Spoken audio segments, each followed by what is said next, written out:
this is Teacher Pat here. I'm just kind of sitting out in my car right now, and I'm actually going to talk to you today about teacher anxiety. Yes, teachers do get anxious.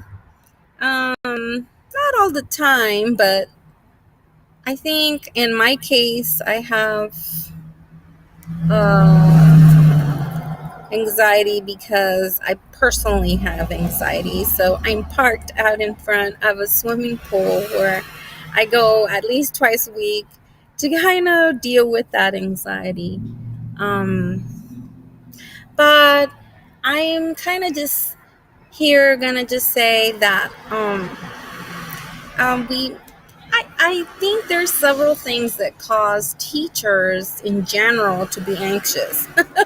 And I will tell you, I think the number one thing that all teachers get anxious about is parents. Oh my gosh, parents. Yes. Parents in general don't really, come up to you or approach you when you're in a brick and mortar school. And I actually happen to be parked with a brick and mortar school in back of me. I don't know if I can show the camera that way. But anyway, because the lighting will dim. But I just feel that at times parents will get involved, and personally I think in a brick and mortar school it'd be great if parents got involved. I remember going to a parent teacher conference, and there were maybe 3 parents in a school that held like 500 students, and that's kind of sad. But I'm a contracted teacher, so I deal with parents more frequently because they're private schools, and so that can kind of get you a little anxious. Um, like this morning, I got a text, and a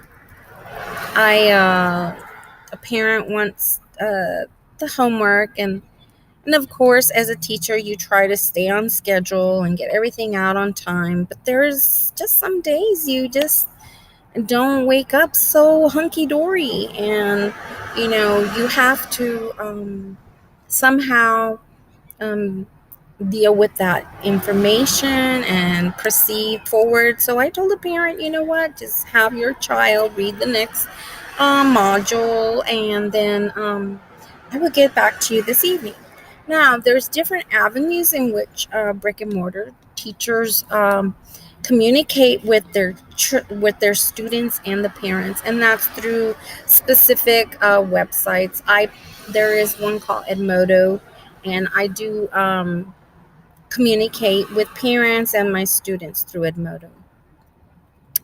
But I made a big mistake this year, and I actually gave them my cell phone number. Don't ever do that. It has caused me great anxiety because I am constantly getting a text from some parent about some issue, and so I highly suggest not to do that.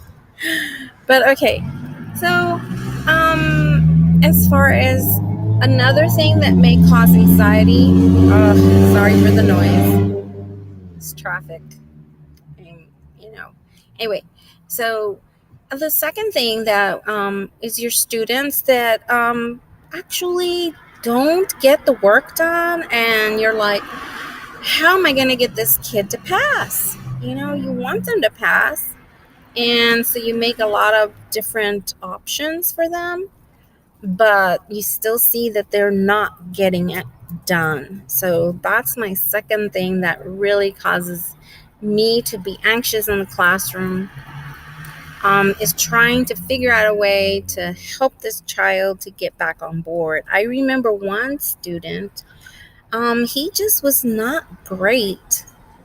I'm going to run out of time now, so I will continue this later. Bye-bye.